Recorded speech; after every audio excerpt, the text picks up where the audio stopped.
All right, are we live? Are we good now? Okay, I think we are. I think I'm good. And it looks like a couple of people are popping in. So if you can hear me, let me know in the chat that you can hear me. And then, as usual, I'm gonna give my typical disclaimer. If you're on Twitter, come over to the YouTube side so I can make sure and see your comments. Because we got a few things to talk about tonight. And I want to make sure that I see your comments and see your questions and we can get to all of it. But before we hop into that, how's everybody enjoying their Victory Monday? Or for some of you, it might already be Tuesday. But whether it's Tuesday or whether you're coming to the end of your Monday, I hope you had a good Victory Monday. And I hope you're wrapping it up on a high note. And of course you are, because you're here with me. I'm Jazz Monet, by the way, host of Bitches Love Sports. This is another episode. And tonight we're pretty much going to talk about the game between the Cowboys and Steelers that happened on Sunday. We're going to talk about some of the insights from that game, some of the statistical insights. We're going to talk about some of what the coaches said about that game. That'll answer a lot of questions that I think fans are having. And then I have a few things I don't want to share.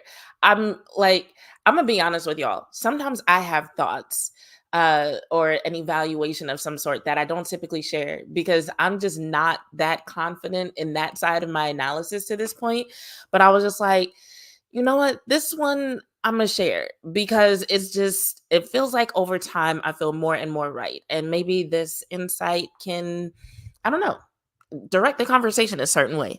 So we'll talk about it. But first, I got to give a shout out to my Vanderbilt Commodores who beat Alabama over the weekend. Now, I'm not going to lie to you. I have been a very bad alum, or I've been a typical alum, honestly, because I was in a chat with some of my college friends and none of us were watching that game. And you also got to keep in mind we were all in the marching band together, right? So we've actually seen a lot of instances of Vanderbilt going into halftime with a lead over a really good team. And then they just come out and something happens. I guess maybe one team makes adjustments, the other one doesn't. Or they wake up during halftime and they're like, oh, crap. Like these are actually athletes too. Let's just go ahead and beat their ass. Right. Um, so we're used to that. But it was right, like it was like after halftime that I think we really started texting each other because I didn't want to say anything going into halftime, but then when they came out and they maintained the lead, I kind of texted the group like, yo, why are we beating Alabama? Um and the question as to why was never really answered unless you count the quarterback talking about his vision with the press. You know, a game is significant when both the winners and losers in their post game sound are talking about like visions from God and like really introspective. There was like very little game analysis on the Alabama side or on the Vanderbilt side. It was all about, I was sent here to do this. We've been on a mission. I knew one day. Like it was a lot of like very heady stuff. There wasn't like, well, our defense, we've been da da da da. Like it was all like God was mentioned a lot in those post game press conferences. Like if you listen to those post game press conferences, like God, like the Holy Trinity themselves just came down on the field and decided like this is how the game is going to go. It was crazy. But that's how you know when the game is good and impactful, when everybody's like, yeah, I don't really have an answer for your questions about the game except to say, yeah, I've been praying for this day. Anyway, speaking of praying for this day, there are a lot of people who got their prayers answered over the weekend in terms of certain things that they wanted to see from the Dallas Cowboys offense and defense. Um, and I'm going to go over the insights. And if you are new to this stream, just know that at any point you can pop your comments and questions in the chat, and I'll go back and look at them in between stuff. And also, just because I'm a little self conscious, I'm going to share this with y'all. I'm in the middle of redoing my hair. And if you are a woman or you know a woman who has ever wanted protective style like braids or faux locks, you know that can be a process. So yes, I'm sitting here with my natural hair and a braid to the side because I just didn't have time to finish it yet. So like, don't judge me and my split ends. You probably can't see them, but just don't judge me anyway. I'm doing my best. I wanted to be here for y'all tonight. Clement is in the chat, of course. Clement says, "Good evening, boss lady." Oh, thank you. I try to feel like a boss every day. Some days I don't, even though I really am, like literally by definition. Anyway, Clement says, "Good evening, boss lady. Vandy deserves this moment as they executed the game plan for the majority of the game, and Alabama had an off game. They did. This is how upsets happen. The Holy Ghost moves. You might be right. Honestly, Clement, nobody said it, but I really believe this is an example of what a lot of coaches warn their players about when they're coming off of a win. And it was a hard fought win that Alabama got over Georgia. And you know how people were talking about Georgia, oh, they're such a good team. And so I'm pretty sure they were feeling themselves. And they probably thought they didn't really need to be on their P's and Q's when they faced Vanderbilt. And they just, by the time they realized they did need to be, it was too late. They never got it together. Because here's the thing. Yes, Vanderbilt historically is not that good at football. But this season so far, they've been a little bit better than normal. And that happens with them every now and then. And that's a fun thing about sports. It's like, it doesn't always take an actual act of God to get you results that you didn't expect, because it's like at the end of the day, it's athletes versus athletes. And usually the difference between two teams is a lot smaller than their records would suggest. Usually it's a lot smaller than what certain scores would suggest. And so it's just all that a lower ranked team needs is for you to just slip up a couple times. Is for you to just not like lose your focus. I even think I sent out a tweet about this related to the Bengals and Ravens game. And we're going to get to the Cowboys in a second, but I want to talk to you all about just this sport that we all love so much. But yeah, I was talking about this with the Bengals and Ravens game, and a similar thing can probably be said for the Alabama and Vandy game. But I was watching the Bengals and Ravens game, and it occurred to me that had the Bengals won that game, they and the Ravens would right now have identical records. And so I was kind of busy the night before. So like I didn't see the entire game. I basically had my TV on and it was on the channel that normally plays football. So had my TV on. I woke up towards the end of the game. So I saw the botch snap when the Ravens had the ball, and I saw them go into overtime. I saw the Bengals have a chance to win it, except that the placeholder kind of messed up how they were holding the ball. And so the field goal was off, right? And so the Ravens end up winning, which was the result that a lot of people expected in the first place. So there wasn't a lot of talk about how they won and whatnot. But I was like, if the Bengals and Ravens, if that game had gone the other way and the Bengals had taken advantage of those mistakes and they won, they would have the same record as the Ravens, and people would be talking about that game and the Bengals and Joe Burrow in a completely different way. Joe Burrow answered a question in his post-game press conference, and he ended up saying something like, "We're not a championship team right now." Had they won that game, he probably wouldn't even be answered. I can't talk. He probably would not have even been asked that question. And so it's like, a botch snap here, a messed up hold there, like a glance. I remember Brandon Aubrey talking about a kick that he missed, not in the last game, but in the game against, maybe it was either against the Giants or the Saints. And they asked him what happened with the kick, and he was like, "Oh, I was too busy looking at the play clock and not focusing on what I need to focus on in order to make sure my foot hits the ball the right way." So like literally just a glance in the wrong direction made the difference between the Cowboys having 3 points and not having those 3 points. So it's just crazy how like little tiny things, like a messed up placehold, led to the Bengals losing that game, which led to the narrative for the week being the Bengals then fell off and Joe Burrow can't save them. Whereas had they won that game, had that kick gone the way they wanted it to go and it went through the uprights and the Bengals won in overtime, it would be like, oh, Joe Burrow does it again. Like, it's crazy to watch that play out over and over again. And that's why when people ask me, who do you think is going to win this game? I be like, I don't make predictions. And the reason why I don't make predictions is because I watch so much football that I understand how hard it is to predict how these games are going to go. And yes, you might be right a lot of the times, but there are so many times that just the tiniest thing can make you wrong. And nobody ever lets you be a little bit wrong. Like, it's like when you wrong, they get on your ass. Okay. So Clement says, finally, we discovered a running game last night in Pittsburgh. We're going to talk a lot about that running game tonight. And we have our number one running back in Rico Dowdle. We're going to talk about that too, because the coaches talked about it. But we have to get better in the red zone. Ironically, they didn't talk much about that. One touchdown on 4 trips. Luckily, it was the last drive of the game, and we are the most undisciplined team in the. You didn't have to put him out like that. We are the most undisciplined team in the NFL. 22 penalties in the last 2 games. Are the Cowboys the most undisciplined team in the NFL? Are they really? I haven't really looked at the other team's stats on that, because I'm not gonna lie, 22 penalties in 2 games, that does sound like a hell of a lot.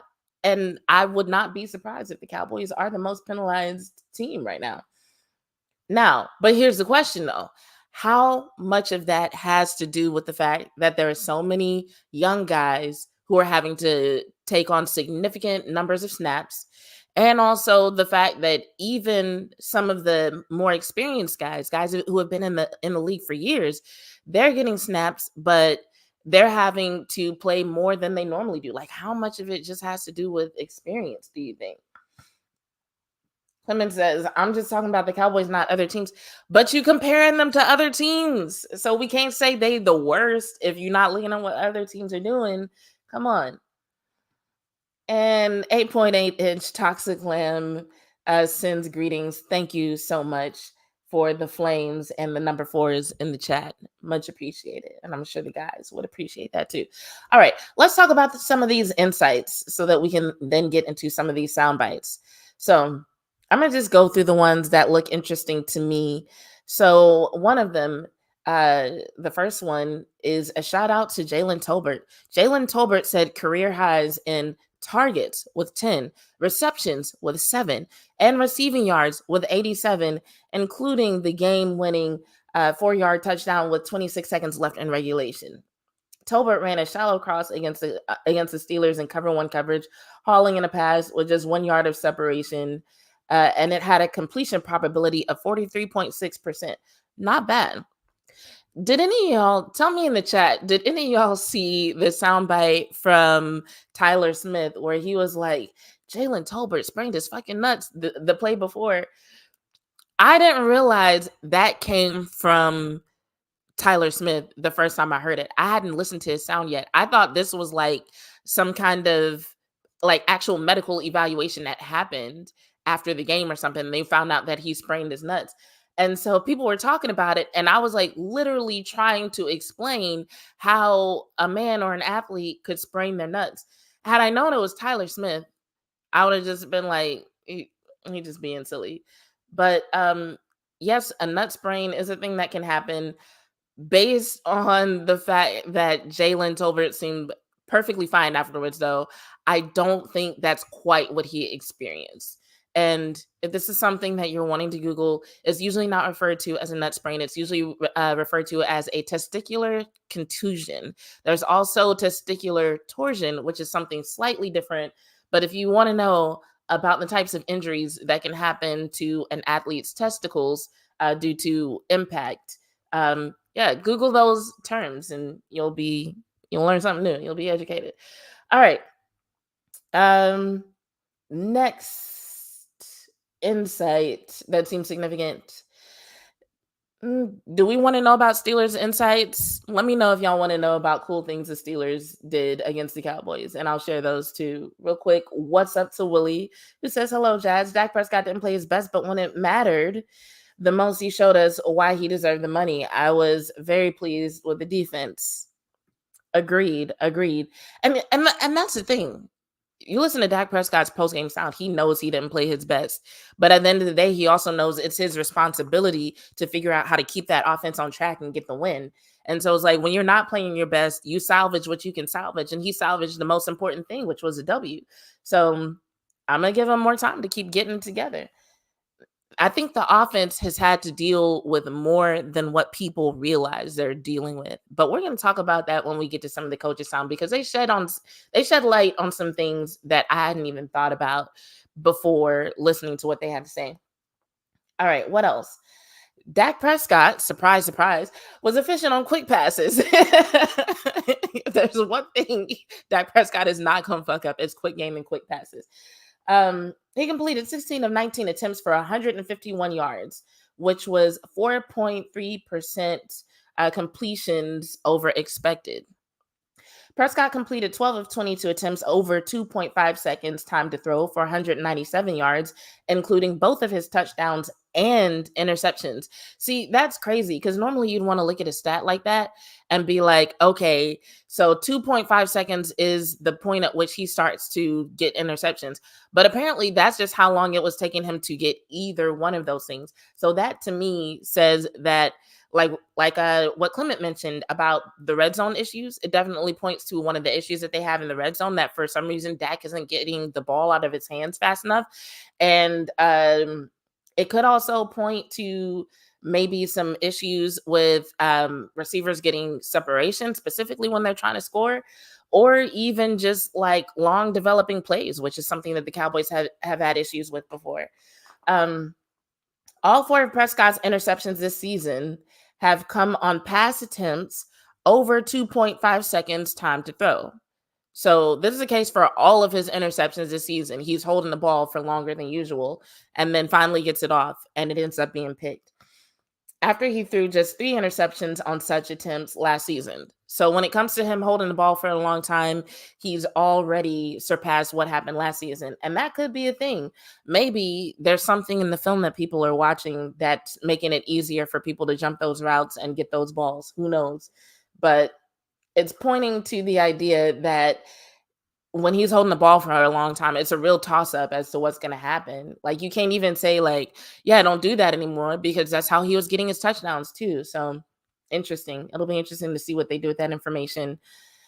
Let's see what else. Do you want to talk about Justin Fields? Blah, blah, blah. No, we don't need to do that one. Joey Porter. Oh, here's one about Osa. The Steelers made an effort to take Osa Odighizuwa out of the game in their Week 5 matchup. They tried. They did. They double teamed him on 12 of his 24 pass rushes, which is a 50%, if you know math, double team rate. While Odighizuwa generated only 2 pressures on those 12 pass rushes, his teammates generated another 5. Giving them a 58.3% pressure rate when he was double teamed, compared to just a 25% pressure rate when Odighizuwa was left one-on-one. So this is one of those impact things that players talk about sometimes, where if he can make enough of an impact to where the opposition feels like they need to give him some more attention, it frees up someone else to make a play. It's similar to what we see on offense with CeeDee Lamb. When CeeDee Lamb is getting more attention, there's somebody else who's freed up to make a play. And so, not saying that Osa is the CD of the defense, but he's having a similar impact where, when they're not double teaming him, he's scaring them enough to where they're like, we need to keep double teaming him. And then somebody else takes advantage. So I'm glad that he's having that kind of impact on the defense to where what he's doing can actually elevate everybody else's play. So that's all the post-game insights that had to do with the Cowboys. Everything else is about Steelers and stuff they did. Let me read just some of y'all's comments, and then we'll get to some of this coach's sound. Willie says, by the way, these penalties have got to stop. So you're on the same train with Clement. Enough is enough. Detroit is coming in, can't keep having penalties. You are not wrong. There's no room for those kinds of mistakes against Detroit. I don't blame y'all for kind of being on high alert about that. Clement says, Dak had no choice but to do quick passes because TJ Watt and Herbig was cooking our tackles when it came to one-on-one pass pro. You're not wrong. Also, the quick passes were something that the Colts were able to use successfully against the Steelers. So it could be a combination of what you said, and it also could be a combination of what you said and some intention there. Like if they watched, because before the Cowboys, the game against the Colts was the Steelers' only loss on the season. So if they watched that game to see what the Steelers did that was successful, those quick passes would have been one of those things. Quick passes, as well as double teaming JJ Watt and chipping him excessively, which I saw the Cowboys do all those things. Those were all things that worked in the Colts' favor. So whichever one it was, I don't care. As a matter of fact, if they were copying the Colts, I'll be proud of them because they don't copy other teams enough. Clement goes on to say we have to either chip the edge rusher on their way to the QB or cut DE. And Jahmyr Gibbs. And finally, wait, is this? Oh, wait, no. Y'all be leaving so many comments. I can't tell which ones go together. I'm going to just fast forward to where you say Tyler Guyton. Tyler Guyton's run of top DE continues this week with Aiden Hutchinson. We'll talk about Tyler Guyton. And then y'all are just talking to each other about penalties, which I agree with y'all on. So let's start with... Do y'all want to hear Dak's post-game sound from last night, or do y'all just want to skip to what Mike McCarthy said today? Let me know in the comments. And I'm going to just get both of them pulled up just in case. And in either case, I'm not playing the whole thing, just FYI.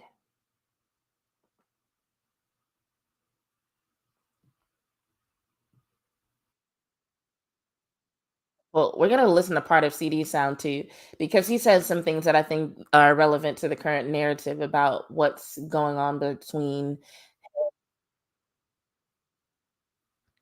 Hello? Okay, yeah, I'm still here. Clement says I don't care about Mike McCarthy. We're not going to listen to the whole thing, but Mike McCarthy did say some things that I do want to touch on before we are going to definitely get to Schottenheimer. So we'll do Dak, we'll do Mike McCarthy, we'll insert CD in there, and we'll do Shotty, and then depending on how long that all takes, we will listen to Zimmer. So I just got a few notes from what Dak said, so we'll listen to part of that and then part of McCarthy. Cool.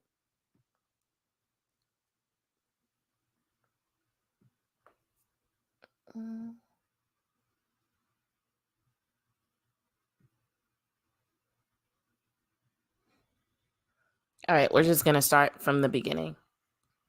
Can you just talk about the persistence of you and the team with that final game-winning drive down the field, you recovering the fumble, and then also what the fourth down play was? Just kind of walk us through all that.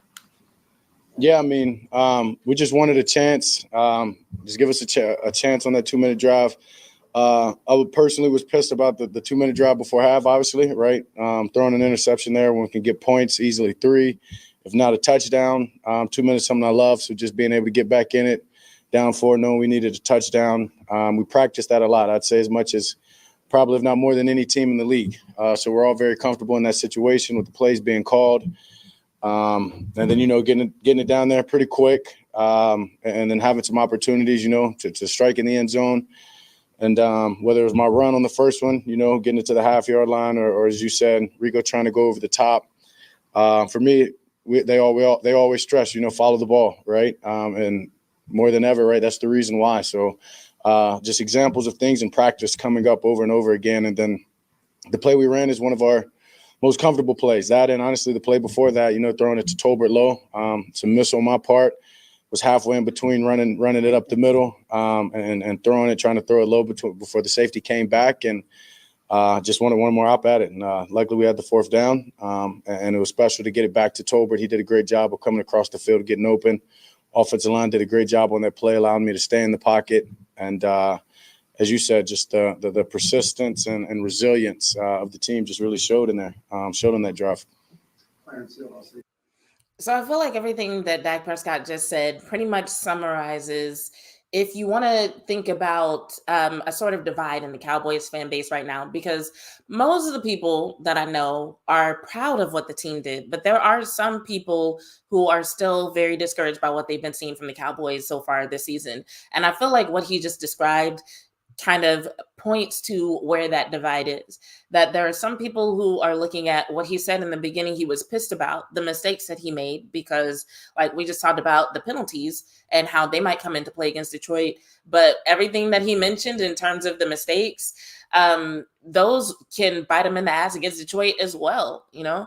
But then the people who are proud of the team, they're proud of things like the persistence, the resilience, the offense figuring out a way when they had to adjust things on the fly. And it all points to the offense continuing to get better and better. So I think it just depends on what side of that coin that you want to look at. But let's keep going. Let's listen to what he says next. Two things. Was there any doubt on your mind when last time y'all were going to score? Not at all. Just look at the whole game. When we weren't scoring or we weren't doing what we needed to do, it was on us. It was on me.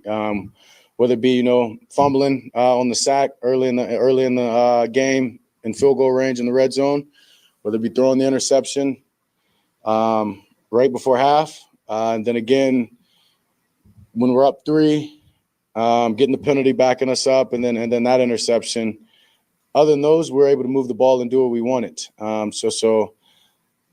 Yeah, there was never a doubt in my mind. I don't think it was a doubt in anybody in that huddle. No, there wasn't, and on the sideline. And we're just able to, even as I said, getting down there, not converting, whether it be the run I had, Rico trying to go over the top, or the throw right there on the third down. Coach always says if we have time or downs, we give ourselves a chance, and we're able to capitalize on it. Secondly, if there truly wasn't any doubt in their minds, then they are genuinely the most mentally tough offense in the NFL. Because I don't know how you can make that many mistakes, especially leading right up to that score, and not have any doubt. But of course, I would expect nothing else in terms of response from Dak Prescott. Even if there was doubt, he's not going to tell us about it. So it kind of is what it is. Let me answer a couple of y'all's questions, and then we'll get back to what Dak is talking about. So Marcus McFarland says, "What's up to Cowboys Nation?" I don't recognize that name, so I think it's your first time here. Welcome. Willie asks, "Jazz, how impressed were you with Rico yesterday running the ball?" So I was impressed in the improvement. If you watch me regularly, and I know you do, then you know that since the win against the Giants, I've been saying Rico Dowdle looks like he's emerging as running back 1. So that part I anticipated. I was like, the team would be crazy to not continue to give him more carries, right? But it looks like he is actually starting to get some chemistry with the offensive line, and they're starting to kind of gel in a way in terms of their timing. And I'll tell you one thing that I saw.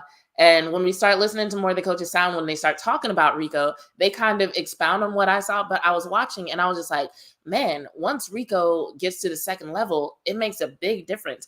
Not like, okay, if they get one more block, he can get a couple more yards. It's like, if they can get that next block that gets him there, we're looking at a difference between like maybe a 3 or 4 yard run versus like 8 yards. Like it's a really big difference. So I was like, yeah, he needs to do that more. And I feel like we saw the potential for that a little bit more. And then I don't know if he's caught passes like that before, but the catch in the end zone was what really surprised me. And when he talked about it, he said that, so they asked him if it was a design run, which was my question too. I actually texted one of the homies and I was like, yo, we got to find out from Rico if that was a design run or if that was just off the cuff. And it was a combination, actually. And so that part is a little bit more impressive to me, just the fact that he had the instincts, because apparently it was supposed to be, I'm trying to remember what he said, either like a comeback route, I think. But he said when the guy who was on him fell, he kept going into the end zone, and he was like, I hope Dak sees me. And Dak saw him, and he caught the pass. So listening to him tell that story about how he ended up with that touchdown pass, that part actually impressed me for real. I was like, okay, so he's just got general instincts as a skill player. Dude is killing it. So yes, all around, I was really happy with what I saw from Rico Dowdle. Let's see what else we got. Clement says he was encouraged by the defense. And Willie also asks, how impressed was I with the defense despite missing Micah and D-Law? Very. I definitely expected those guys to step up. I don't think I was as worried as a lot of fans were. And maybe that's just because there are so many guys on the defense who I'm still excited about. I knew the defense would look different. I figured that they would look different because Micah and D-Law, not only are they some of the best players in the NFL, but they also do things that are unique to them. I didn't expect any of them to all of a sudden start looking like Micah Parsons. But what I was thinking to myself was that, okay, they still have Kendricks, who, even though people are kind of on the fence about how they feel about his performance, he is doing a good job of communicating and keeping the defense on the same page. Maris Luafau has been contributing more and more week after week, just showing how tough and aggressive he is as a player and making an impact on defense. Overshown is just literally the most fun person to watch on the field on either side of the ball. So in my mind, I'm just thinking about all these guys. I had a chance to talk to Chauncey last week and just kind of like see how he felt about him potentially taking on new role. I was really excited about Marshawn Nealon. He didn't get many snaps, as y'all know, but like, yeah, I was like, Micah and D-Law are going to be gone, but like, look at all the opportunities for these guys who are really good. And, you know, on any other team without Micah and D-Law, it wouldn't even be a question. Like, they would probably just be starters, you know, it would be a given. So I was never worried, but I really was proud of what they did in terms of stopping the run, in terms of keeping the score low, because yes, it was a close game, but they kept the Steelers to under 20 points. And if you remember last season, keeping teams to under 20 points was kind of a benchmark for the defense. So it's like they showed up, they stopped the run, they kept the team under 20 points. They did what they were supposed to do. You know, not everything was perfect. There were a few penalties in there that we didn't really like. But, I mean, they did what they were supposed to do. If you didn't know that they were missing players, you wouldn't be that worried about them missing players. So I definitely respect what I saw from them. So let's get back to Dak. And we're going to fast forward a little bit to a question about the winning drive of the game. With ESPN, this is your 23rd game-winning drive, fourth quarter tie, and all that stuff. What do you say to yourself when you go on the field in these situations? And were you more upset about the picks and the fumble at that point, and you're thinking, okay, here's a redemption, or is that past? Yeah, no, that's thank God for the opportunity. I love being in there. As I said, we practice it a lot. And you know, you're pissed at yourself, like you said, for the turnovers, for the interceptions. But when I realize I have the ball down 4 with an opportunity to score with enough time, plenty of time, that's all I can ask for. And that's why I say you just thank God for those opportunities, putting me in that, and just allowing me, you know, the training, everything that we put into this, the team, the offense, staying neutral, staying resilient, and just being comfortable in that situation. You're just thankful you're in that, especially when you've had a game with turnovers, that I still got an opportunity, and we can go win this game. What does it say about this team? You win without the guys who couldn't play tonight, and then you lose guys in the game and still leave with a win. Yeah, I mean, as I said, resilient. Eric Kendricks mentioned it this morning in a team meeting. Just, you know, this is how the NFL is made, guys, having to step up. A lot of guys, including myself, this is how we've gotten our jobs and created a name for ourselves, of stepping up when someone goes down. So for guys not to shy away from that opportunity, not to think that this is bigger than it is, they're prepared for it. We've got confidence in them, around them, and whether it be the guys that played more than they have from the beginning of the game, or as you said, that had to come in the game throughout the different injuries. Proud of each and every one of these guys who played and fought and withstood that delay. I mean, that's adversity in itself before we even get out there. That it was a fun game, impressive game. All right, so Dak just talked a lot about resilience, and I don't want fans to gloss over this because sometimes when it's not about the X's and O's and it's not about the efforts of a particular skill player or what they're good at, sometimes people just tend to tune it out like, oh, it's just player speak. Oh, it's just him saying something good for the cameras. Like, resilience is an actual necessary trait to be good at this sport. Like, at the beginning of this stream, if you were just joining in, you should rewind. But at the beginning of the stream, we talked about how close the margin can really be between the winning team and the losing team. And sometimes mindset can literally make the difference between a win and a loss. And we're talking about a league where so many of the games come down to a possession, somewhere between 3 and 7 points. That's a lot of games in the NFL. If you start looking at the scores every week and don't just pay attention to the Cowboys, you'll see that. And so if you listen to what they say about resilience whenever they do well, or about their mindset, or about what went wrong when they don't do well, and by they, I don't just mean Dak and Cowboys players, I mean a lot of players. Like, start really listening to some of these interviews with other star players from other teams. A lot of times it's something very small. Like, as fans, a lot of times we're looking for things like, we need better guys, we need better coaches, we need a better scheme. And those things matter, right? But when it comes down to, all right, we have the guys, coaches, and scheme that we're going to have whatever, we're going to take this field with what we have. Sometimes little things like mindset and where their focus is and whether or not they actually believe they can do it, those things actually can make a difference. The margin of error is so small sometimes. So I'm glad that he doesn't gloss over that as a leader, because it's important. And I just want fans to start listening more for that kind of thing and respecting it when it's brought up about the players as well. This next question that's about to come up is about him and CeeDee's connections falling off in the second half. So I want you to listen to what he says about that. John Michaud with The Athletic. What do you think it's been in the second half with you and CeeDee not being able to maybe produce as much as you have in other quarters and in games in the past? Is it just because you're going to look for the most advantageous open wide receiver and they're shading coverage towards him, or is there anything that stands out? Yeah, you nailed it right there. I'm going through my reads. Simple as that. Whether it's the beginning of the game, later in the game, whatever it is, I'm going through my reads, trusting my process.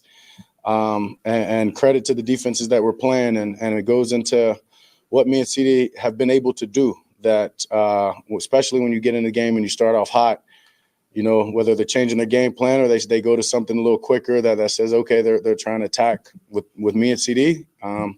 They do a good job of bringing another guy to them. If you look at it all night, if they're in single high, the guy was leaned towards CeeDee's side from the beginning. So other guys have to step up, and that's what they're able to do. And that's why the passing game worked, whether it be Ferg, whether it be Tolbert.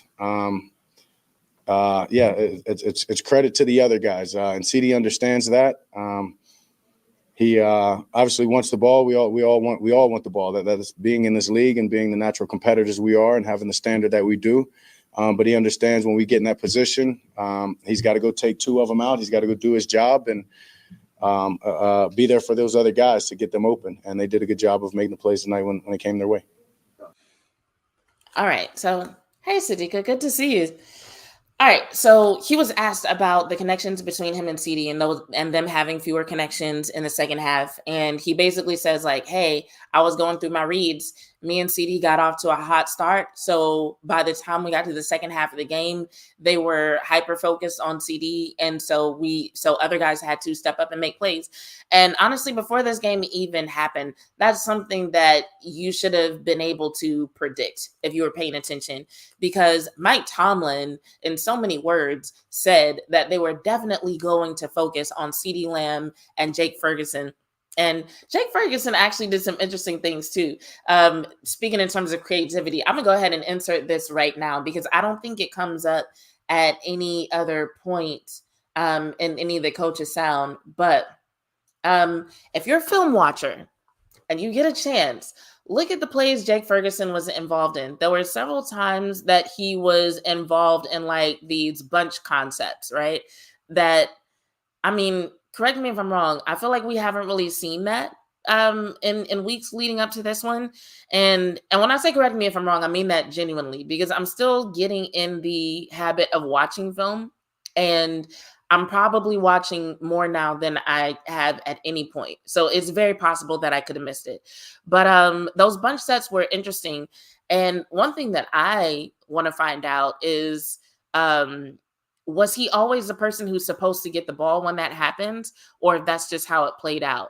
Because, like, I know if I'm on the opposing team and I'm watching that film, if I see them line up in those formations, the first thing I'm gonna do is be like, where's Jake Ferguson? Where is he going? Because that's what happened a lot of the times is, one receiver will go one direction, another receiver will run another route, and Jake Ferguson would run a short stop route and end up getting the ball. So I just thought that was interesting. I thought it was interesting that they were able to get him involved in that particular way.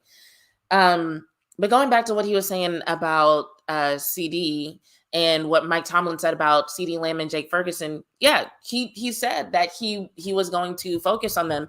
And so for me, not that I think it's a good thing that Brandon Cooks is out, but I do believe that even though not everything necessarily happens for a reason, you can find a purpose for anything that happens. You can find a way to make any situation work for you.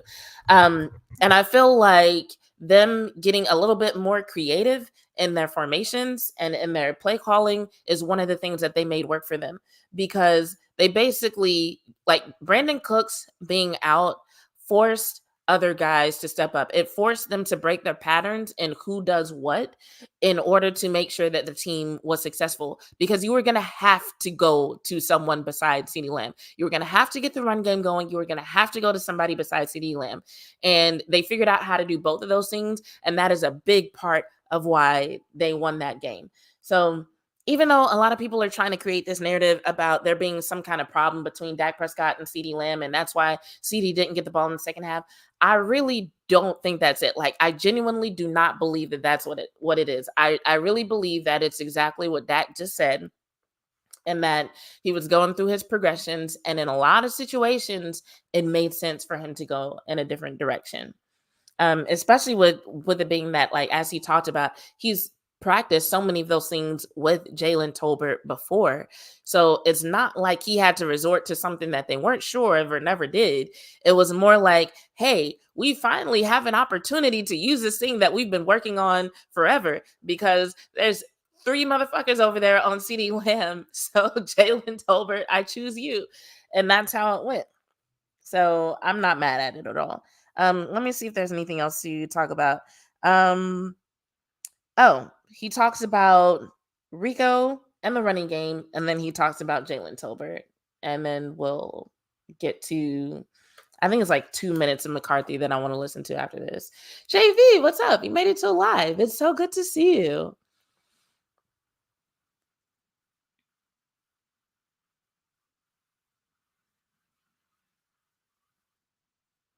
What happened to the audio? Hold on.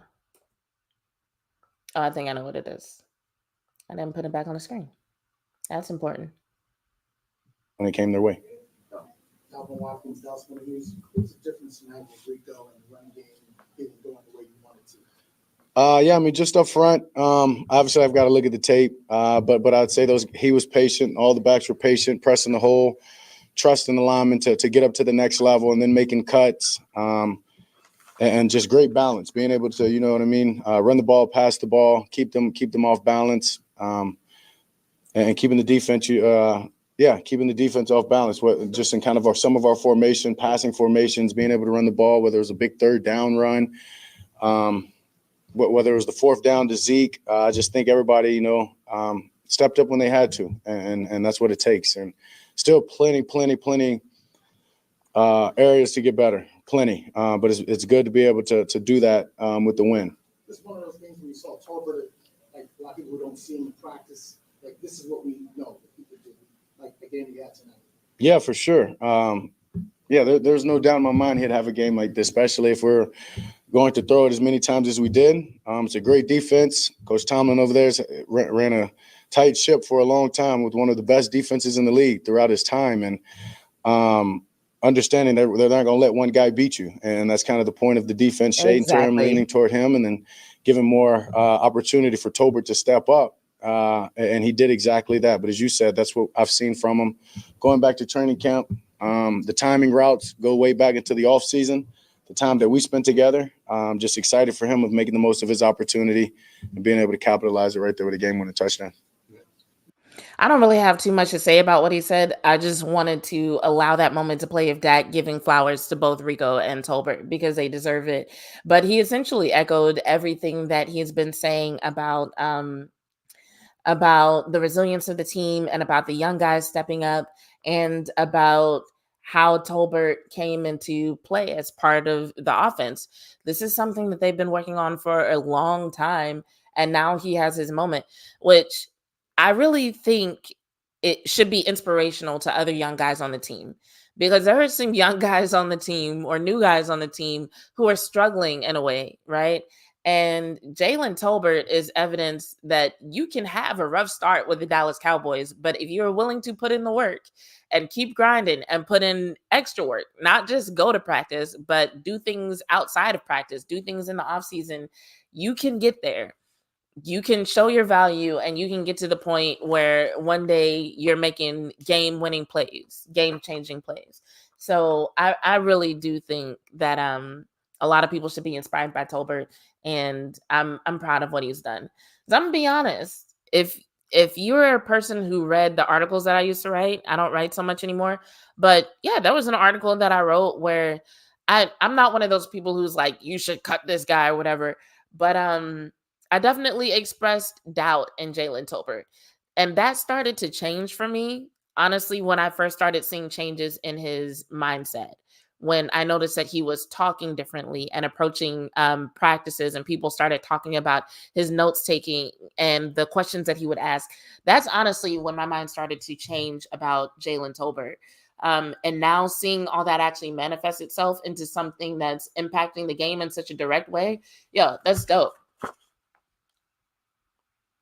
Okay, we're going to go to a couple of things that Mike McCarthy said. So he was asked about Rico Dowdle and the running back by committee situation. And I know this is something that a lot of people have been talking today, wondering if now Rico Dowdle is going to be running back one, and if this is going to be the end of the running back by committee situation. And I'm sorry to tell you guys, I don't think it's the end of RB by committee. I think we're going to see some changes that I don't necessarily agree with, but I'm going to let you listen to what Mike McCarthy said, and then I'm going to expound a little bit more on my thoughts on the matter. And of course, as with everything, it's just like anything. Feel free to share your thoughts on what he says in the comments. Let's see, we're going to go about 6 minutes in. Let's start here. Rico with his game, the way that he had. Do you feel like this is something that he can carry forward as maybe the bell cow of the committee or something, or how do you look at his performance? Yeah, I thought Rico played well. Obviously, we felt good about the way he was running the ball. I think the carries reflected that. So, you got to play the game. Play the game. I think the most important thing is, just the way we. So I'm gonna pause. I'm gonna let him finish. But he was asked if Rico could be the bell cow of the committee, which is essentially asking if Rico Dowdle could be running back one.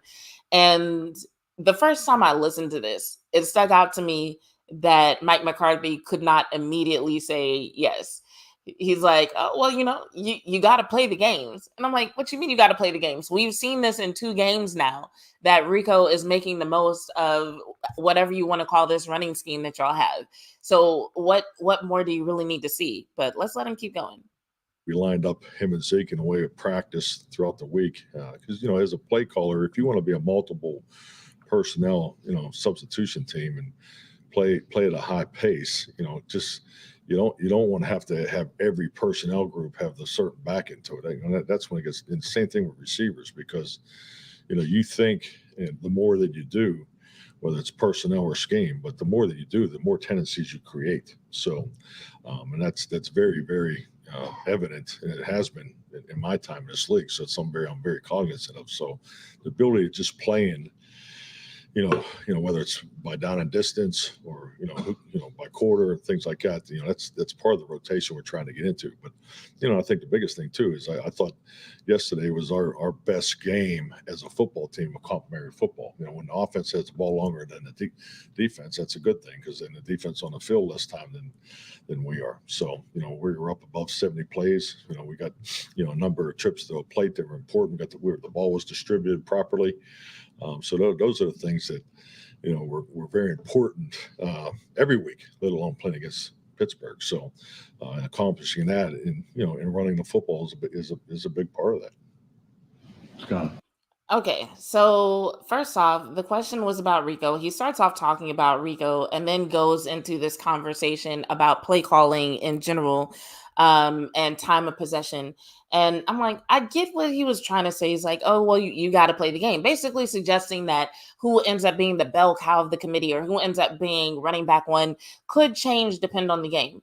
And he says that, if you keep having the same rotation, then you create tendencies. But my thing is this: tendencies are not always bad, especially when you have a good player that's part of those tendencies. We know Patrick Mahomes has a tendency to target Travis Kelce. Nobody's like, oh, you should stop targeting Travis Kelce, Patrick Mahomes, because it's become a tendency. That's not a thing. So I'm like, had he said something about the tendency that suggested that going to Dowdle regularly would be harmful, I'd be like, okay, I see what he's saying. But all he talked about was, okay, you have to play the game and it depends on down and distance. And I'm just like, okay, well, look at these stats. Look at what happened the past couple of games. It doesn't seem like there was a certain down and distance where Rico Dowdle did well and another one where he didn't. It seems like he was consistently useful. They used him in short yardage situations. They used him on first downs. They used him in the red zone, right up against the goal line. So I'm just like, even if that's what you want to hang your hat on in that regard, Mike McCarthy, still say something that make tangible sense. Because what I'm afraid of is that they're going to start switching things up at a time when they don't need to switch things up, and it's going to throw off the flow of the offense. Because everything that he said, like, oh yeah, time of possession, we had a great complimentary football game. All of that can be directly connected to the team's ability to run the ball, which was mostly due to Rico Dowdle. So I'm trying to pull up the game stats here.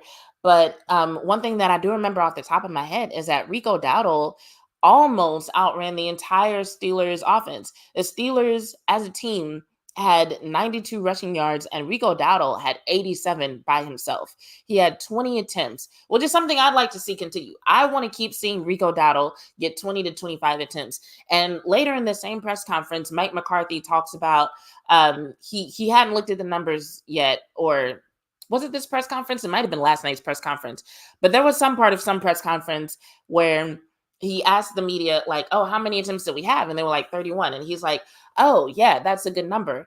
And I'm like, yeah, it absolutely is, especially when 20 to 25 of those 30 plus carries are from Rico Dowdle. We've now seen 2 weeks in a row where that seems to be a really good move in terms of yards per carry, in terms of production of the offense, in terms of pace of the offense. So I don't know what he's looking for or what he's expecting to happen. I just hope this fear of tendencies and having a sort of routine with this rotation of running backs doesn't cause him to put someone in the game who doesn't need to be there and mess up what they've got going.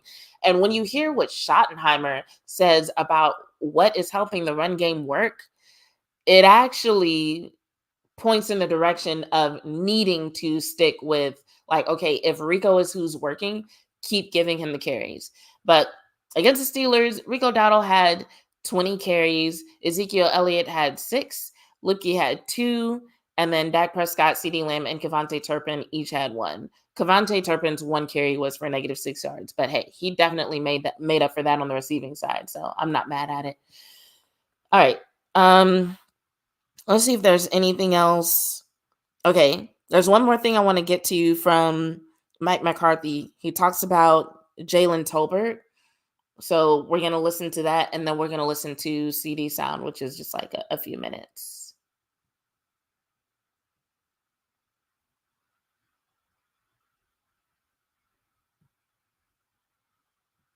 Step up a little bit for Brandon Cooks. How does that preparation and note taking really kind of translate?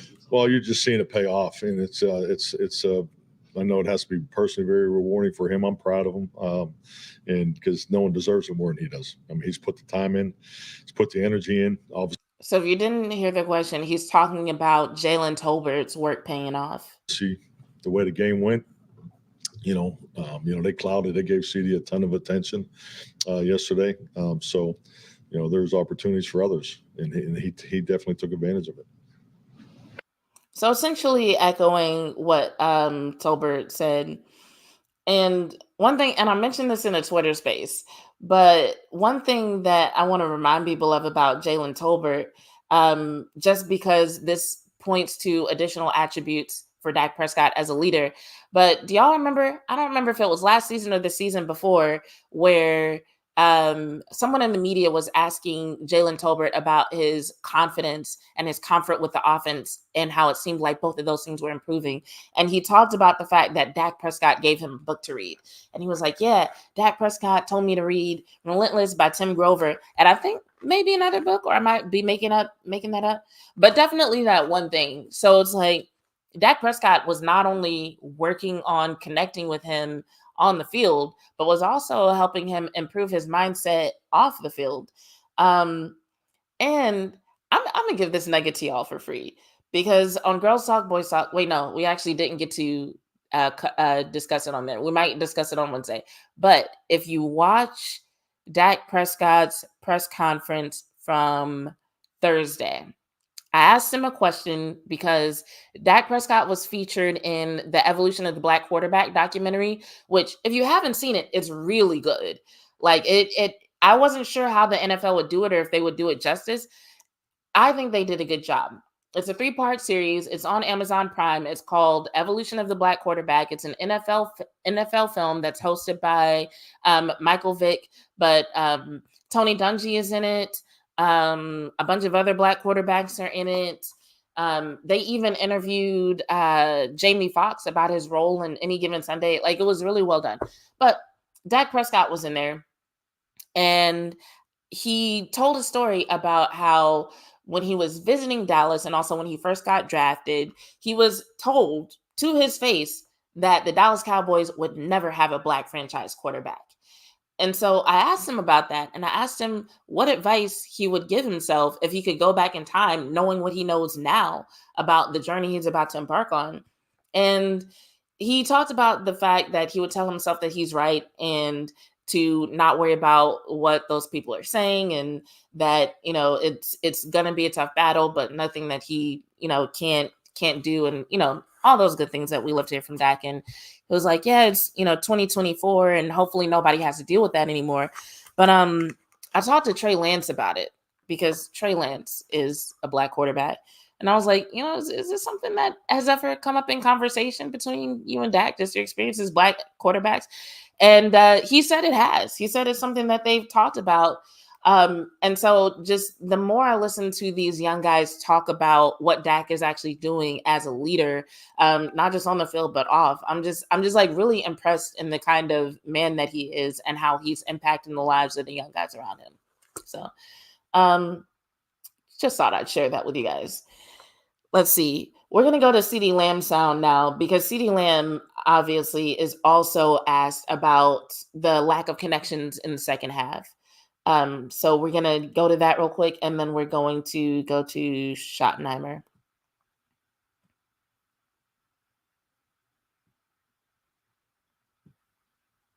And I do hope I get to talk more about that on Girls Talk, Boys Talk at some point, because I think it's a really good conversation.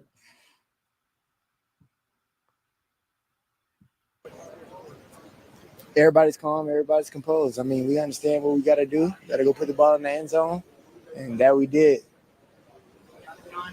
You see Jalen make that play. What's going through your mind? I'm so happy for him. I told him earlier in the week, like, he's going to be the reason that we do win plenty of games. And just kind of instilling that confidence in him within a whole week. and him along with Turp and JB, understanding that B Cooks is down now, and obviously he knows that we still thinking about him, Brandon that is. But yeah, no, that's huge on B. Tolbert, sorry, huge on Tolbert. Happy for him, and looking forward to next week. So I'm gonna pause right there because they asked him how he felt about Jalen Tolbert's touchdown, and he smiles and he says he was happy for him. And there are gonna be some people who are gonna say he's bullshitting, but here's why I believe him. One thing about CeeDee Lamb is he doesn't usually hide his emotions. He doesn't usually fake them. He might fake words, but when he means something, his face will show it. And when he talks about his friends, other receivers in the receiver room, and their success, his face lights up. And his face lit up as soon as they asked him about Jalen Tolbert's touchdown. And he talks about him encouraging Jalen Tolbert to believe that he would make those kinds of impactful plays, right? And also, this is something that I've heard him say before when no cameras or mics were around. I've literally heard him talk about this. So just even from a personal perspective, I definitely believe this is an authentic response and that he was happy for Jalen Tolbert. And the only reason why I'm like emphasizing this so much is because I've heard so many people already talk about like, oh, there's beef between Dak and CD and this and that. And I'm just like, no, there's not. They had an unfortunate occurrence during the game. The moment was, I won't even call it tense. It was negative. They were not feeling good about what was happening, and it showed on their faces. But I really don't believe there was ever a problem between them. And he's going to talk about that a little bit in a second. I told him perseverance, man. That's all we need at QB, and he's the epitome of that. I mean, everything that he's able to overcome off the field and on the field, and yeah, man. Again, come out with the dub.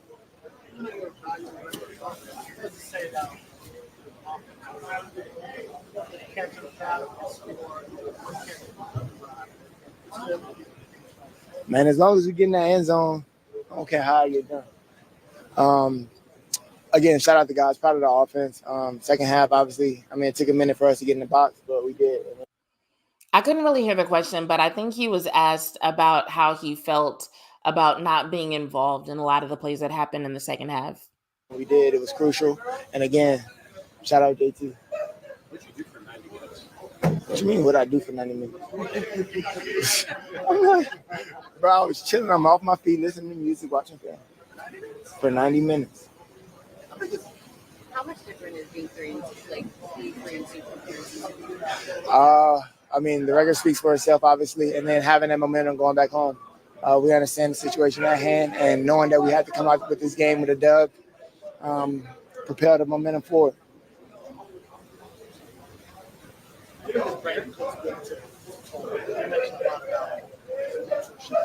Man, he's been good to all of us. Obviously, his experience speaks volume to the room, and he brings a lot of tools to the room. And again, JT was under his wing.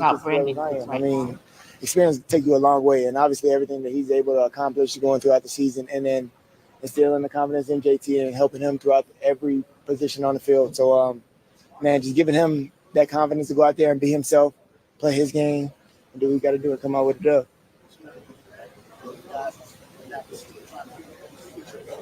Me and Dak are good. We had how many incompletions? 2, 3? I don't know. But just getting on the same page, obviously, and we'll be fine.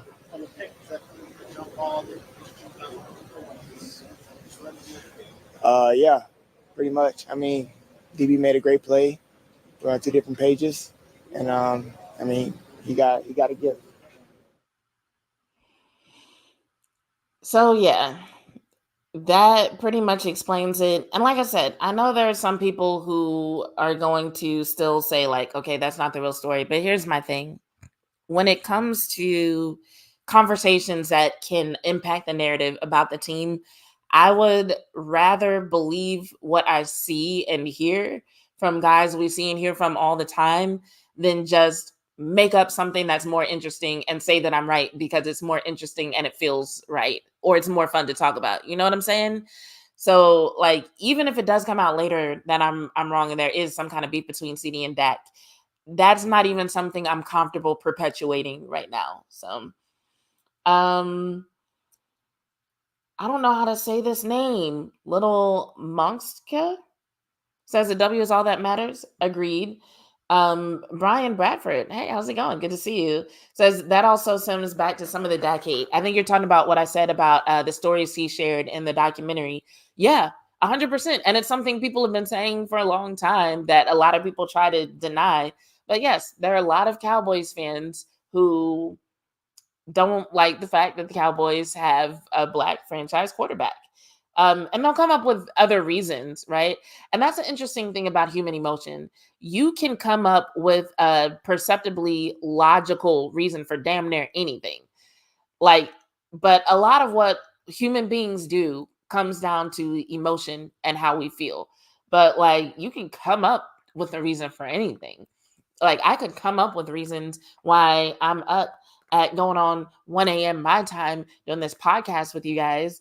But at the end of the day, there's really no reason except that I want to, and this is fun, and I like talking to you guys, and I like getting y'all's feedback, and I like growing this brand. But like, if someone were to ask me, what does this have to do with your future and your career and blah blah blah blah blah, I could come up with some stuff. JV says, I hate him as training camp. Same. Okay, let's hop into the sound from Shotty real quick. We'll definitely go through that. I don't know if we'll get to Zim. Let me look at my notes from Zim and see if there's anything that's like essential. Oh, by the way, one of the things Mike McCarthy talked about that we didn't listen to, Micah Parsons will be evaluated on Wednesday. And what comes of that evaluation is what will determine if Micah will be available to play against the Lions. And he was also asked if what they saw from the defense will make them be more conservative about getting Micah back on the field. And basically, Mike McCarthy was like, no, that's going to depend on his recovery and when he's ready. So there's that. Zim talked about what he liked about J-Lu and Amani Oruwariye. He talked about J-Lu as a tone setter, which was a fun conversation. And using the first few weeks of the season as teaching tape. So interesting stuff, but I don't know if we need to go over it tonight. But let's listen to Shotty. Shotty said some pretty good stuff.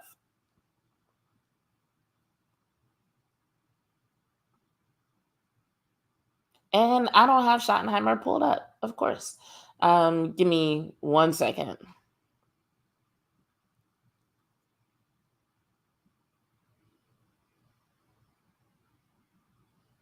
I can't wait till I have like a producer, y'all, and I can just be like, let's cut to the video of Brian Schottenheimer, and I don't have to actually do this myself. And somebody else is setting up these lights and the camera and all this. Okay, so Schottenheimer, we got it. I'm gonna pull it up on the screen for y'all.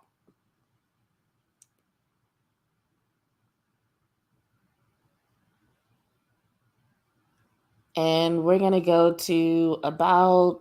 When did you guys get back? Early this morning? Yeah. I know there weren't any flights going last night. Down. Yeah. That seems to be the opposite of what you would actually think of running back. Hard and just some big plays able to do that. And that's a sign that, again, there's progress. We're feeling better about the combinations, the running game. And, again, kudos to Rico. He ran really, really hard and just some big plays throughout. He talked about... So he's about to be asked about the idea that Rico Dowdle needs to slow down. And I don't remember if this is part of what we listened to with Mike McCarthy, but basically Mike McCarthy made a comment about Rico Dowdle saying that sometimes he's too fast and he needs to slow down. And he didn't expound upon it, but what Schottenheimer is about to say kind of gives some insight into why that's a thing. So if you're curious about what makes a running back good and what makes a running game good, what Shotty is about to say kind of sheds some light on what they're looking for with the Cowboys, at least. Slowing down. Yeah. That seems to be the opposite of what you would actually think a running back would do, right? I mean, can you kind of talk about how slowing down helps everything out? Yeah, I would say Rico has always run hot. What do I mean by that? Like, he sees where he wants to go and he wants to get there in a hurry. The problem with that is when you're trying to tie in the 7 or 8 other guys involved in the blocking scheme, they've got targets and aiming points, meaning I'm trying to strike the guy on the outside armpit or the outside shoulder, the outside number. And when you get there too fast, the blocks don't set up. Defenders can fall back. So if I'm supposed to be, stepping all the way to you and trying to get to your toes, and right when I get off the podium, I go back left, it doesn't allow our combinations to happen. So I would agree with you. It was one of his most disciplined, patient games, and that's something he's been working on, because he's got really good instincts. But sometimes when you get sped up and you go too fast, you miss cuts and you miss reads. So I thought this was really significant because if y'all remember a couple of weeks ago, I had asked a couple of the O linemen how they felt about the run game, and they talked about how they block differently for different running backs. And what Shotty just explained kind of gives a little bit more detail about that. It's like if you have a blocking scheme, as Shotty described it, where you're supposed to execute certain blocks at a certain time, then you literally might be dealing with backs who have different paces for how they get there. And so what they're saying about Rico Dowdle is that a lot of times he would just get the ball and just want to go at top speed instantly and just try to run through people, run as fast as possible. And so sometimes things weren't set up properly for him to get maximum yardage from that effort. And so he was saying in this game, Rico actually showed a little bit of patience and allowed the blocks to be set up for him. So remember earlier in this video when I was saying Rico is able to do so much once he gets to the second level. But the reason he was able to get there was because of his patience getting there. So that to me is another reason why they should keep giving Rico carries, because that is something that you get better at with reps, with time, with practice, with getting used to it and getting in a rhythm and understanding the tendencies of the defense, also understanding the tendencies of the people who are blocking for you. What he described sounded to me a lot like what I can relate to from roller derby. So in roller derby, there's a situation where if I'm the jammer, meaning I'm the person who's racing around the track getting points, and sometimes I might need offense, which basically means somebody on my team is going to block members of the other team out the way. And it did have to be timed right in order for it to work. Because if they went too early, then they would just, the people they were trying to block would just reset up and be in my way. If they went too late, obviously I was stuck, or I got hit out of bounds or knocked down. So it really came down to having a certain chemistry with that person to get the timing just right, to where they would execute the block at a certain time. I would increase my speed at a certain time and be able to get through the hole. But that took a lot of practice, not only at practice, but also a lot of game reps to get it right. And sometimes you might bypass offense from a better blocker to go with a blocker that you're more familiar with. So I could definitely see this patience, him changing his pace a little bit, how that could have such a huge impact on the running game. It's another one of those little things. At the very beginning of the video, I talked about little things that make a big difference in win or loss. And I feel like things like this is another one of those little things. As a matter of fact, I absolutely want to go back and watch more film of Rico and just kind of make notes of when that happened. Because that was definitely something really insightful that I don't know why I never thought about, but I'm really glad that Shotty shared that with us. Let's see. Can we just keep going? We're going to fast forward like a couple of minutes.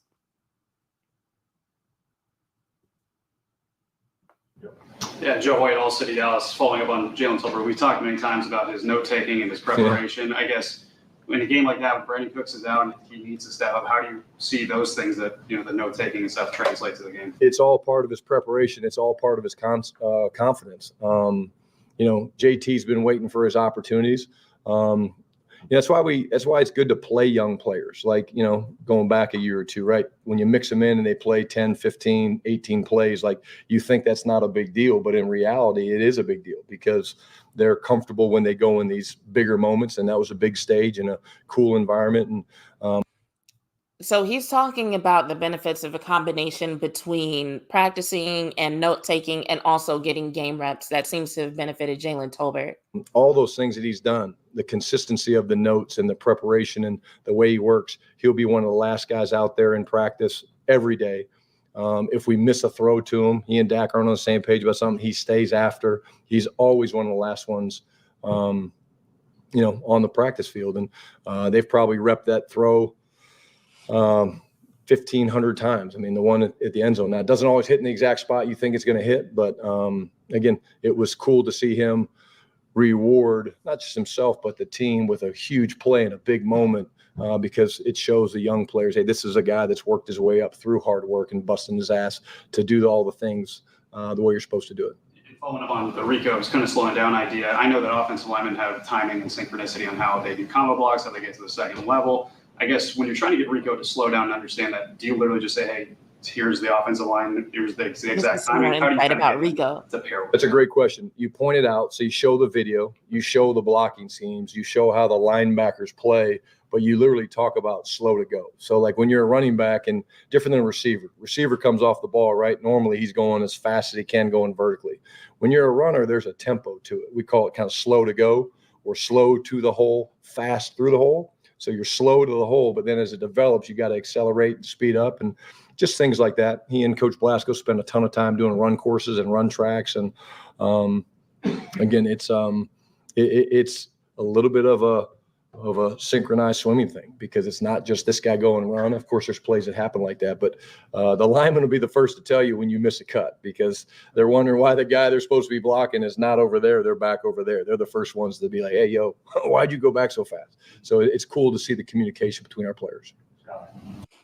So that awareness by the O lineman and that communication is what I was talking about when I said, when Schotty starts talking about Rico and what he did and what made the run game successful against the Steelers, it's going to make even more sense for Rico to keep getting more carries, as opposed to what Mike McCarthy was talking about with this whole, well, it's going to be a game by game and we got to play the game type thing.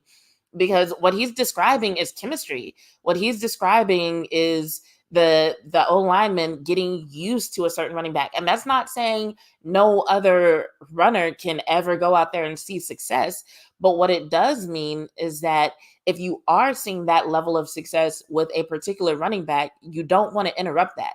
You don't want to cut it short. You don't want to try to substitute it with something else and expect the same results.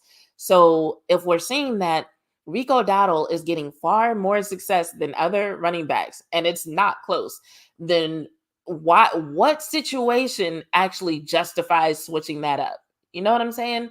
That and that's why when Mike McCarthy said what he said, I'm just like, okay, if you listen to just the words in isolation, it makes sense.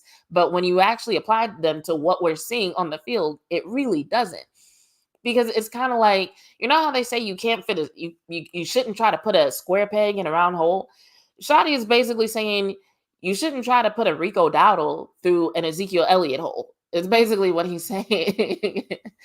So yeah, definitely a concern there. I'm gonna read some of y'all's comments before I go to this last thing from Schotty. I don't even know what it is. I wrote down 14 minutes, 40 seconds, but I didn't put any notes next to it, so I don't remember what he's gonna say there. Let's see.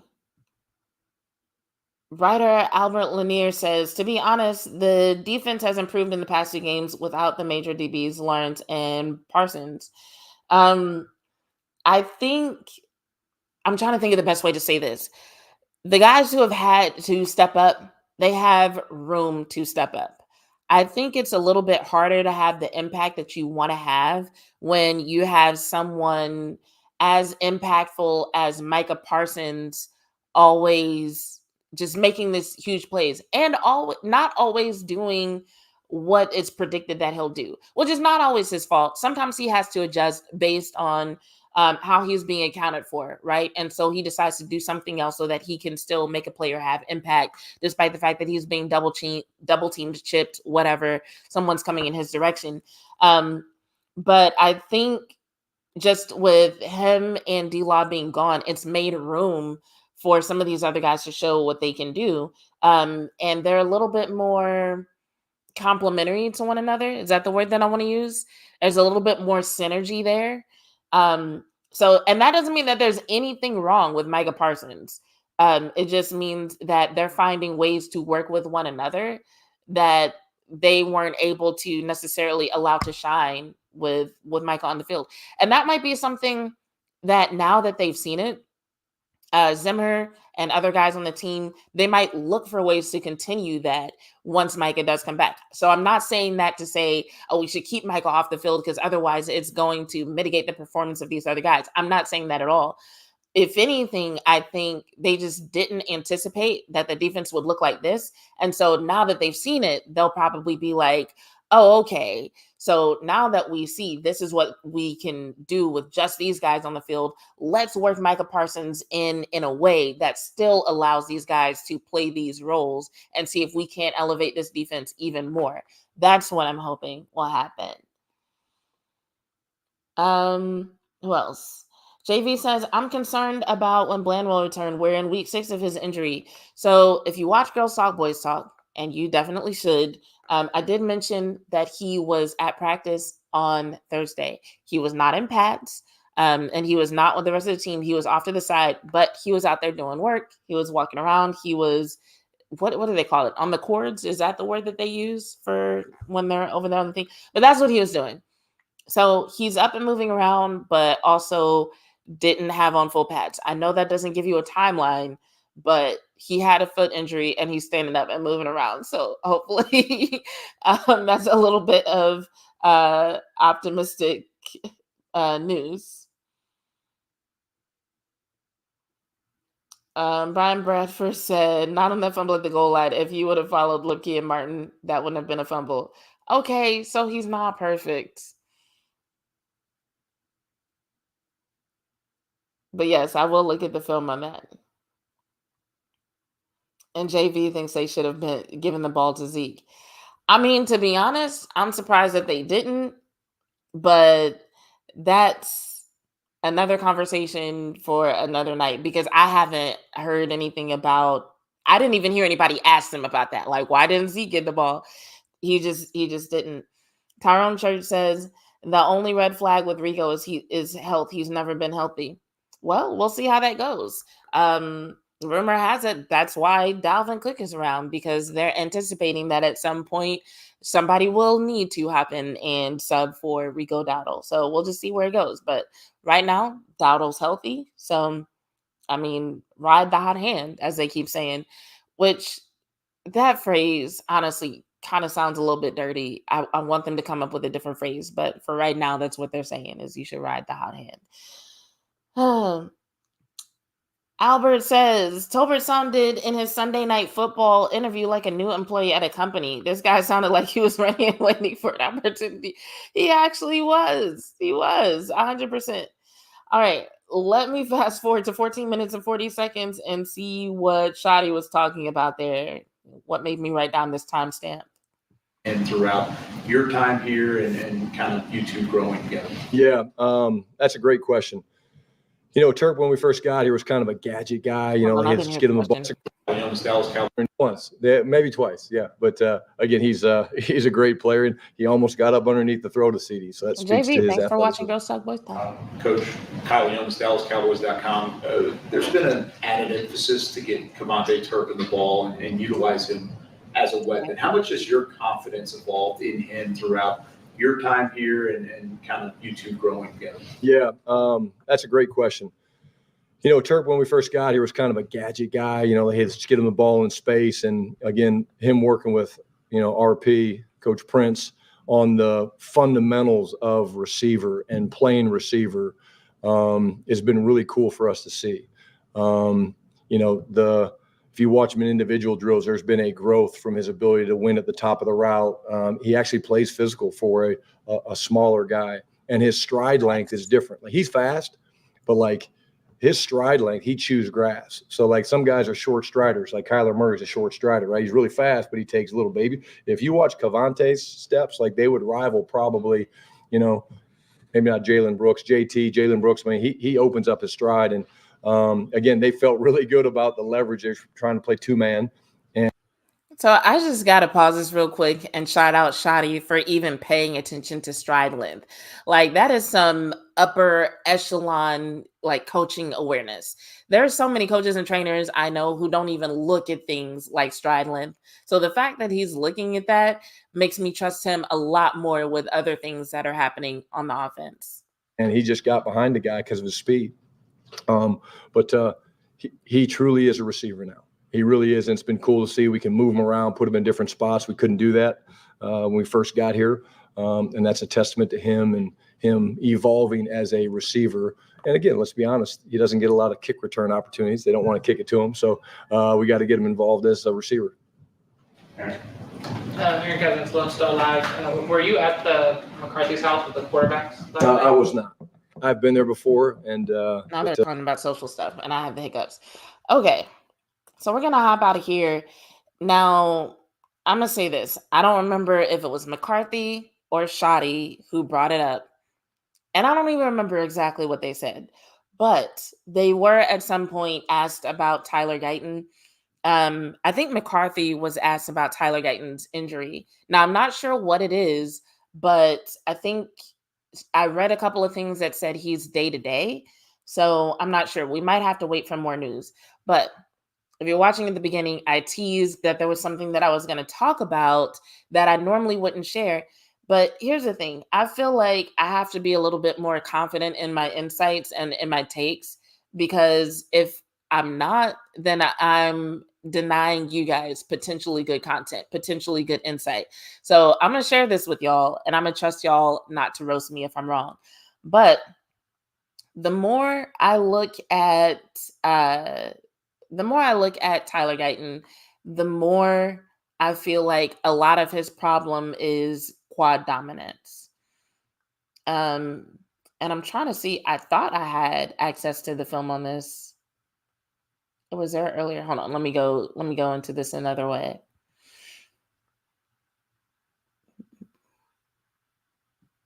And I don't even know if I'll be able to bring it up for you guys. Oh, maybe I can. Hold on. I'll see if I can bring it up to give y'all an example of what I'm talking about. But this was something I'd actually been thinking about for a long time. And this is another thing that's based on my experience in roller derby. So in roller derby, not only was I a player, but I was also a coach and a trainer. And roller derby is one of the things that led me to be the kind of personal trainer that I am. So anybody who knows anything about the world of fitness, there's like, not every trainer does the same thing. There are some trainers that are like very into aesthetics, and it's more like gym pop aesthetics. Like, I'm gonna help you lose 10, 20 pounds and yada, yada, yada. There are some trainers who are into aesthetics to the point where they have clients that go to competitions to show off their bodies and win money for how muscular and lean they are. And there are some trainers who focus on athletic performance, and that is my area of expertise. And so one of the things about roller derby that got me into doing that kind of training was that when I first started playing, when I first started skating, I would get feedback on my skating from people who were trying to help me be a better athlete, but what they were telling me wasn't translating in a way that I could use it and make it make sense. And so I did eventually get a trainer. And the first trainer that I got was one of the trainers that I told you about, who's more like, oh, let me help you lose 10 pounds, whatever. He was that type of trainer, but he was trying to help me get stronger. And one of the things that he did, for example, was he taught me how to do squats with my heels elevated on a board that was behind me so that I could sink deeper into my squat. Now, here's the problem that I learned about that later on. I eventually got another trainer, one who was more focused on athletic performance. And that trainer said, and here's why this was important. One of the most important things in roller derby as a blocker, which was the position that I played at first, I was a blocker, is getting low, especially for someone who's smaller like me. Because in order for me to move around people on the track who are bigger than me, some of whom were men, some of whom were women, some of whom identified as neither, they were just bigger than me, right? I had to get under them and basically force them out of their stance and then push them out of their way. It wasn't enough for me to run straight into them because physics, force equals mass times acceleration. So me having a smaller mass, I had to find some way to manipulate my positioning because my acceleration was never going to be enough for my mass to compete with their mass. So I had to be able to get low. And they kept telling me, get lower, get lower, get lower. But I had a tendency to bend over, not actually sink lower into my stance. So when I got this new trainer, that trainer was like, well, the reason you're having problems sinking lower into your stance is because you have poor ankle mobility and you're quad dominant. And the thing was, what this trainer was telling me to do was actually not helping my ankle mobility. And because I had bad ankle mobility anyway, I was basically leaning into my quad dominance in order to do my squats. So my quad dominance was getting worse. My ankle mobility was not being improved. And so basically my mechanics as a whole were not being improved for me to play that sport.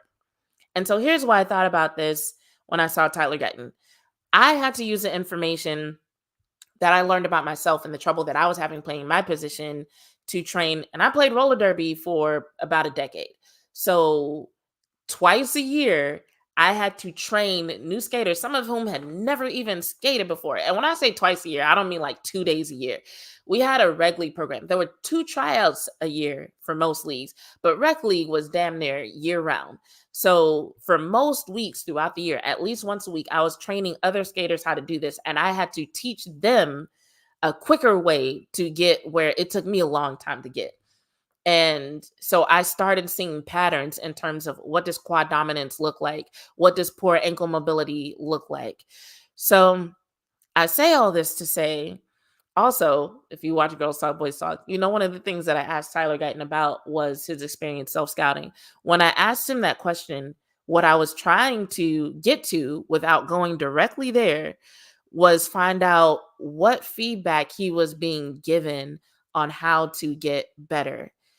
And the reason is because if someone is telling him what to do, if they're saying, hey, you need to work on your anchor, they're saying, hey, you need to work on bending your knees, whatever. If they're telling him he needs to do that, but they're not addressing his biomechanics, he's never going to be able to do it. And I'm not saying that to say he'll never be a good athlete. What I'm saying is that without the proper instruction, he'll never be a good athlete.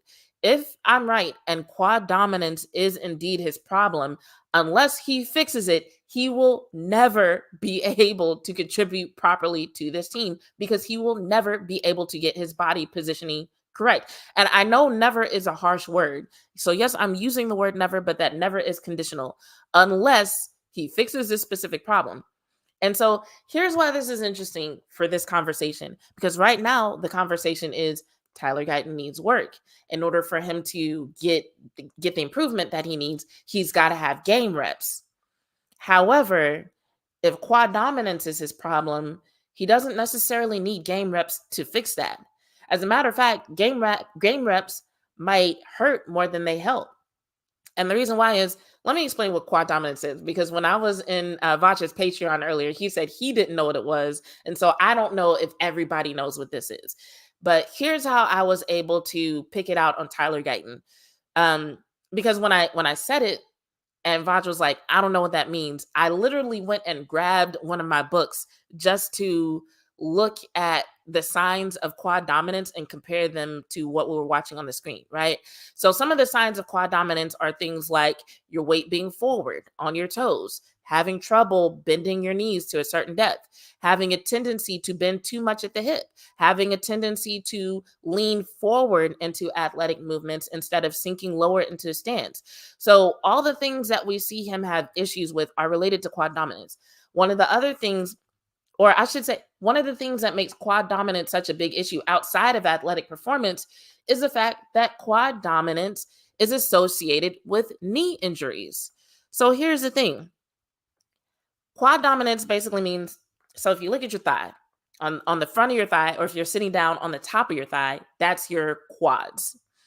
And this is a very simplistic way of describing where these muscles are. So just go with me. So on the front or top of your thighs, that's your quads. On the back of your leg or the bottom, that's your hamstrings, right?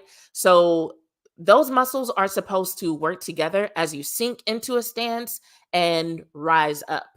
So as you're going, so like imagine that you're doing like a barbell squat and you're trying to go below parallel.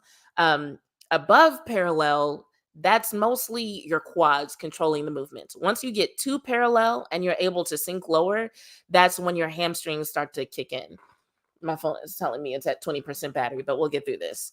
And then as you're coming up, you need those muscles to work together again. And you also need your glutes to kick in and support that movement, right? So when it comes to quad dominant people, usually their hamstrings and their glutes they're not strong enough or they're not engaging properly. So it could be one of those things or both. And so here's how it connects to knee injuries. The ACL, we hear that phrase a lot, right? Anterior cruciate ligament. It's very important, and athletes tend to fuck it up. The ACL is important for preventing anterior translation of the tibia. In other words, if you were to stand up, the part of your leg below the knee, that's your tibia. And if it weren't for certain muscles and ligaments in your body, when you take a step, it would want to slide forward because of physics. So you have muscles and ligaments in your body that say, hey, don't do that. We need you to stay underneath the femur. We need you to stay behind the patella, which is a kneecap. So the anterior cruciate ligament is one of the things responsible for that. Now, something else responsible for that is the hamstring. So yes, the hamstring is on the back of the leg. Actually, let me bring up a picture of the hamstring so I can describe this. Because I'm like, the hamstring is on the back of the leg, but it wraps around to the front. I'm like, y'all are going to be like, what? So let me find a good picture of this so I can show y'all where it wraps around.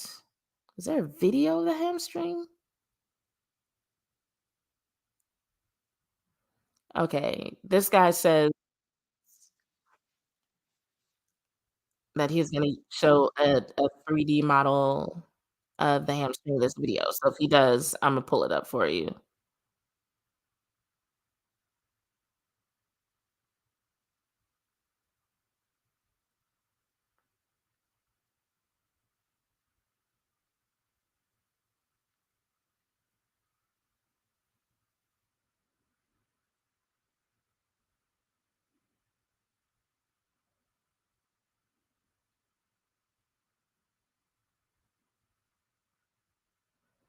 I don't know if this is the right thing, but there's a kicker in this part of it. So I'm gonna just let this play. I can't hear what he's saying, so hopefully he's saying things that make sense. All right, we'll go here.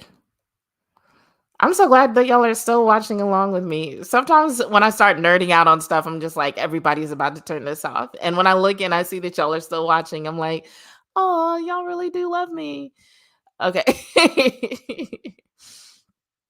Let's see what this guy is saying. It has a long head, which is the main one that we talked about, originating from the ischial tuberosity. So there are actually 3 heads of the hamstring. He's talking about one of them. And the short head, which we can see originating from the linear he's talking aspera about the biceps of the femur, so much lower down than the long head.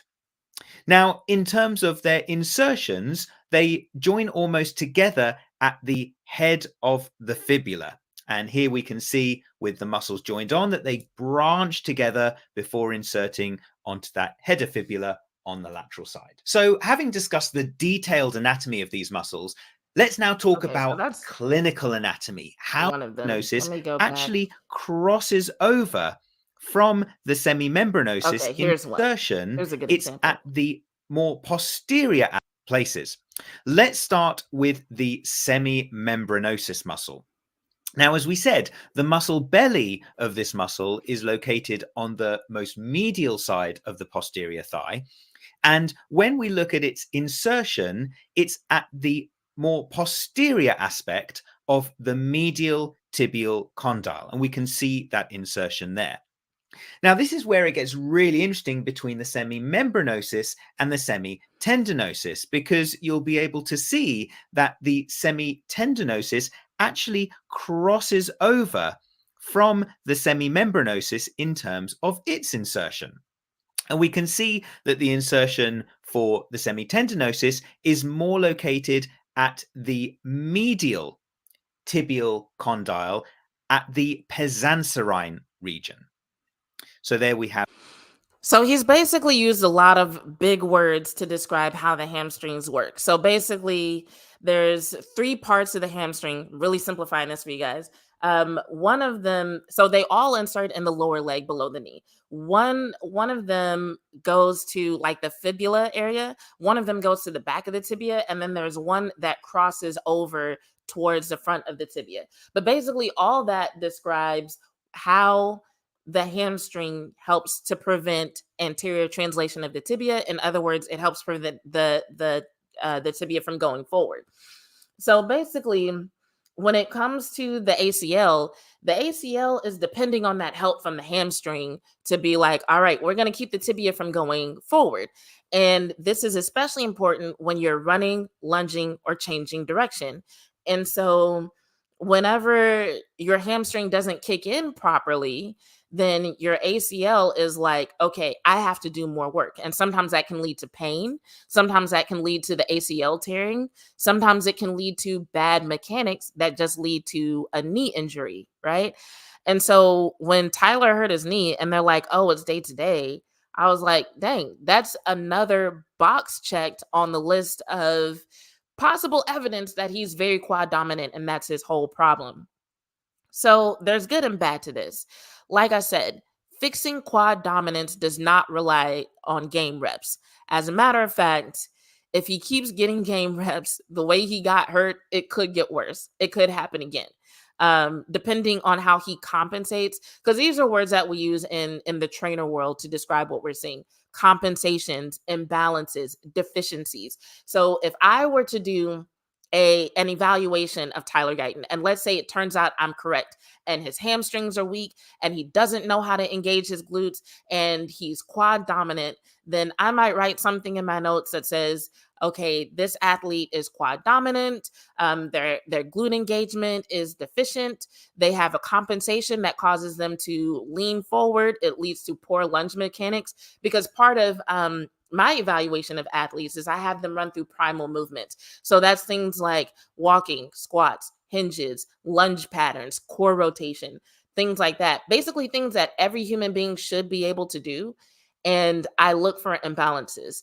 I look to see, can they squat below parallel? Can they do a squat without leaning forward? Do their lunge mechanics make sense? Are they able to put pressure on their whole foot when they walk and do lunges? Or is their foot more so in their heel or is it in their toe? Which is another thing. It could even be the muscles in his feet that are not engaging properly. Because if you watch, I said I was going to pull up some film. But if you watch, he's on his toes a lot. And that's not the easiest thing to see when they're playing on grass, because he doesn't come up on his heels a lot. But it's like, if you start looking, you see like, okay, his weight's on his toes. It's on his toes. It's on his toes. And he's constantly leaning forward. And so this is the interesting side of my fangirling, you guys. Like, sometimes I'm a fan of somebody, like I love DeMarvion Overshown and I could watch him all day and it would just be like things I love about DeMarvion Overshown. And other times I love a player and I'm like, I really want to figure out how you can fulfill your potential because I think you're awesome. But let me see if there's a good example of what I'm talking about. And if there is, I'll pull it up. But it's like what JV said in the chat, that everything that we see Tyler Guyton doing is related to signs of quad dominance. So like I was saying, it doesn't require game reps to fix, but it can take time, because if it is a situation, so if it's a situation where nobody's taught him how to do it, and he just has to retrain his body mechanics, that's something that could happen relatively quickly in theory. But if it's a situation where he's had this pattern and these habits so long that his glutes are literally too weak, then it might take a little bit more time, because that means he's got to develop strength and muscle in order to be able to properly execute these movements. So I hope it's the former, because that means that all he needs is some time with a proper trainer who can be like, all right, I'm going to show you how to plant your feet, how to bend your ankles, how to engage these muscles properly so you can bend your knees the right way. Because, like, it doesn't help that he's tall. Like, he's so tall that, like, everything that people say when it comes to pad level is going to be even harder for him anyway, just because he's so tall. Dude is huge, right? And so then you add on top of that these potential issues with him being quad dominant. And it's like, yeah, he's probably thinking in his head, I've got to fix my pad level. But his body is like, the only way I know how to do that is to bend over. And now what we're seeing more and more is opposing players take advantage of that. I don't think Tyler Guyton is getting worse. I think the things that work against him are things that are easily duplicable. And so everybody's doing it. They're like, yo, if you come at him with speed, he's not going to be able to move properly to catch you. Yo, if you cut to the inside, he's going to lean that way instead of actually jump setting that way. And he's not going to be able to catch you. So that's what people are seeing. And so they're doing these things at a higher rate against him because it's successful against him. And so what a lot of people see, and they're like, oh, Tyler Guyton is actually getting worse. It's like, nah, people figure out what's working against him. And now they're just doing it all the time instead of sometimes. And they're doing it very quickly. And something else that could potentially be happening, I don't know. I haven't asked him this, so don't say this is what's happening. But something that could potentially be happening is that now that they're doing it more, he could potentially be experiencing more knee pain or more foot pain, or his glute and hamstring muscles that are trying to engage properly, but they're having like bad luck doing it. They could start to hurt or start to burn in a way that makes it harder for him to do what he needs to do. But it all comes back to, if he figures out how to make those muscles work in sync, it could change who he is as an athlete. I know it did for me, and I've seen it work for several men and women.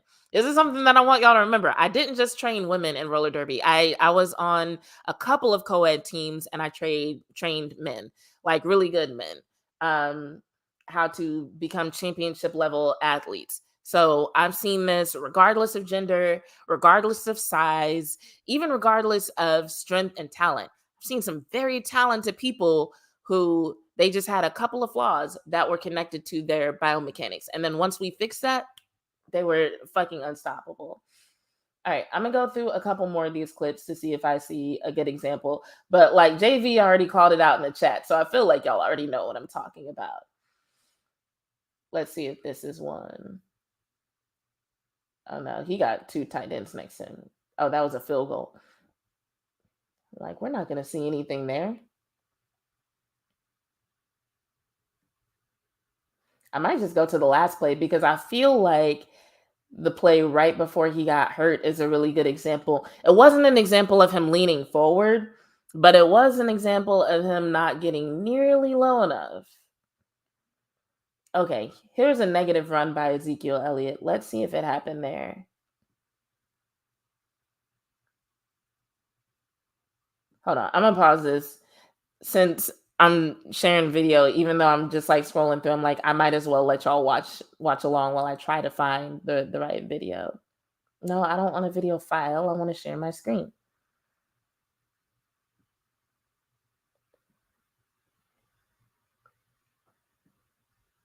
Okay.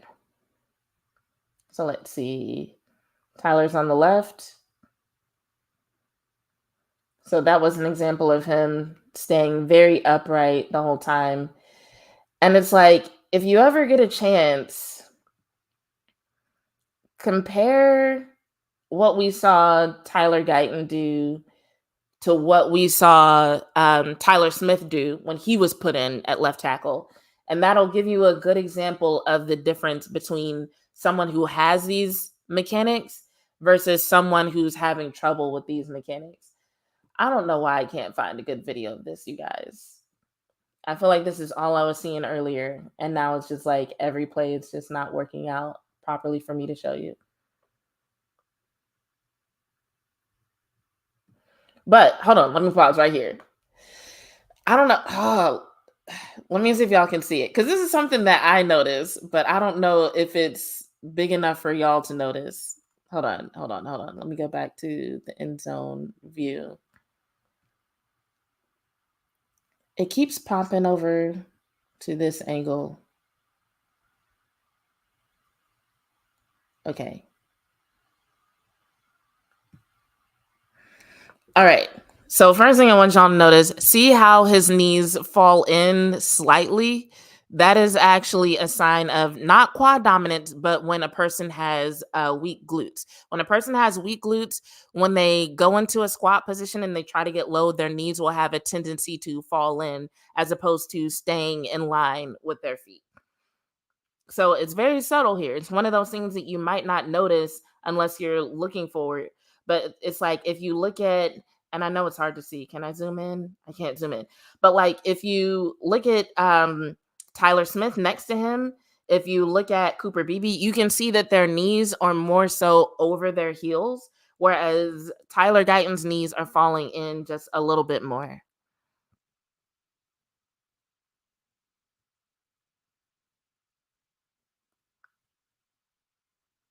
We get the ball snapped. Dang, nothing even happened. Hold on. I'm going to try to look at one more play. This is what I meant when I was like, I can't find it. Like I keep clicking through and finding stuff like this for some reason.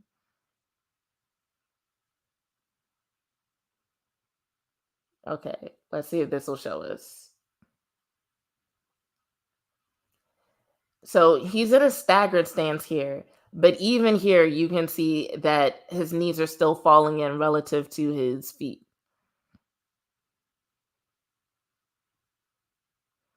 All right.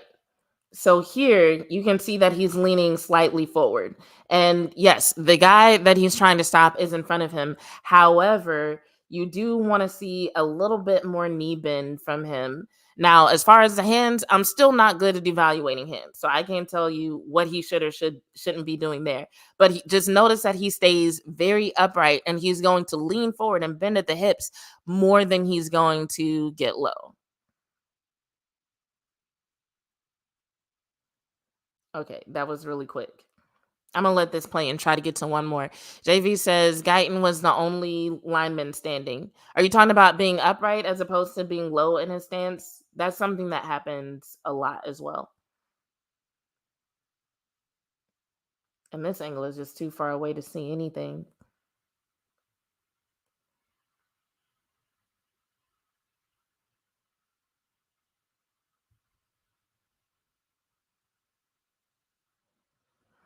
So I don't know if you could see it. Let me see if I can slow this down a little bit. But basically, as he tries to slow down, so he's getting pushed backwards. And as he tries to slow down, he's up on his toes like a lot. So I can't enlarge it, but I am going to try to slow it down and see if that kind of paints a better picture.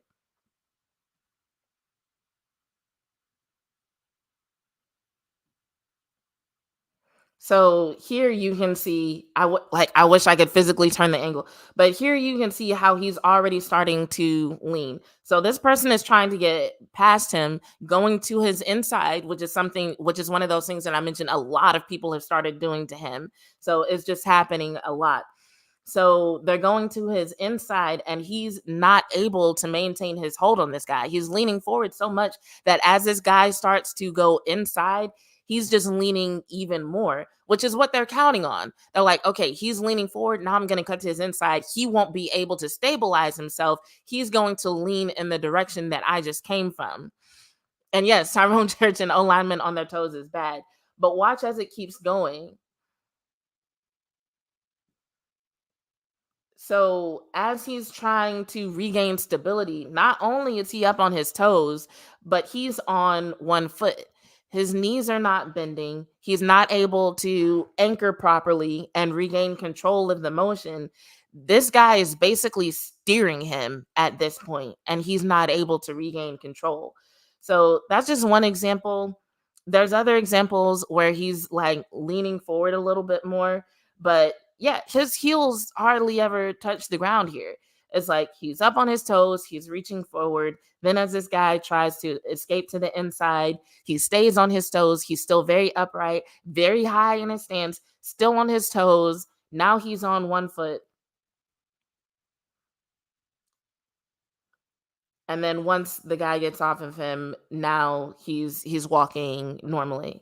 So, while this doesn't bode well for immediate performance, it does point to the idea that, hey, if he can start like focusing on this, he'll actually be very good. Because let's be real, he's not bad every snap, right? Like, for anyone who actually watches the film and pays attention to what he's doing, you know he's not bad every snap. It's not like every single snap he's terrible. Like, he's good enough to earn a starting spot. He's good enough to not lead to total disaster. But now that people are starting to use his weaknesses against him even more, we don't know what that could lead to in terms of what his performance is. So even though now I'm saying like, yeah, he's not bad every snap and he's not a total disaster, people keep taking advantage of his weaknesses like that, you know, that narrative might change. And that's not good for anybody. That's not good for him. That's not good for the team. That's not good for anybody. So whatever is involved with him fixing that as quickly as possible, I think is going to be key, because he's athletic. He recovers well. There are a lot of situations where his athleticism, which it seems like he still has a lot of habits in terms of footwork and in terms of movement from basketball. And that's not necessarily a bad thing. He can use those things to advantage. So he has a lot of good traits, but those can be canceled out and negated by people taking advantage of his bad ones. So if he can fix this, then he can pair good form, good mechanics with the wonderful athletic traits that he already has, his size, his strength, and he'll be fucking phenomenal. Like, undoubtedly, I think he can get there. But I think he's going to have to focus on this, like really focus on this. A couple of people use the term, and anybody who watches VOD, you've heard the term off-season peanut butter. He's going to need that. He's going to need to develop strength. He's going to need to develop proper form and mechanics in order to get this right. Just telling my own personal story, when I had to work on it, my trainer didn't let me do squats for 6 months when I started working with him. He was like, no, your ankle mobility has to improve. Now, ankle mobility is something that needs to be measured. I would have to actually like evaluate him and like test his ankle mobility to know if that's an issue. But if ankle mobility isn't actually an issue, great. It's going to be even easier to fix this. So I said that to say, like, just give an example that, yes, sometimes it can take months. Or if, you know, what we're seeing is accurate and his glutes aren't firing properly, like developing glute muscles takes a long time. It's hard. But there are also ways that you can cheat your way through it in the meantime, but even that requires acknowledgement of what the issues are in order to do that safely and in a way where he can still be agile and also not get himself hurt. So there's a couple of ways around it, but it all starts with figuring out, okay, what's going on with the lower body and focusing on fixing that in terms of biomechanics, as opposed to just being like, more reps will help. He'll get there. Because literally, I mean this literally and seriously, if he doesn't focus on this, he might not get there. So that's that. We're going on 2 hours. It's 1:45 where I am. So on that note, I'm gonna get out of here. I really appreciate everybody who joined in and who listened, and everybody who continues watching when I start nerding out on stuff that is only adjacently related to football. I appreciate y'all so much, because y'all make me feel comfortable being myself. And next time I have a thought like this and I'm like, should I share this with my audience? I won't hesitate so much to share. I'll share it whenever I first have the thought instead of waiting like 2 months.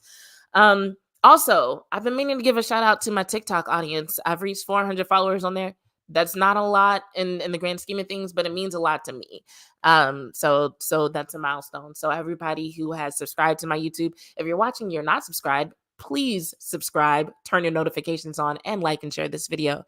But everybody who's subscribed, everybody who's followed me on TikTok, on Instagram, on Twitter, I appreciate y'all so much, because y'all help me keep going. Honestly, some days it feels hard to justify the amount of time that goes into making this content. And I don't even put as much time as other people do, but they get paid for it and I don't. So sometimes it's hard to justify doing this after work and putting time into watching film. And y'all make it worth it. I love the conversations that we have. So on that note, I'll see y'all at some other point this week. And we'll talk about the Detroit Lions. And if I don't see y'all here, just make sure that y'all are being like JV and watching Girls Talk, Boys Talk, and y'all can see me there. On that note, thank y'all for watching another special episode of Bitches Love Sports. I'm your host, Jazz Monet, and I'm out.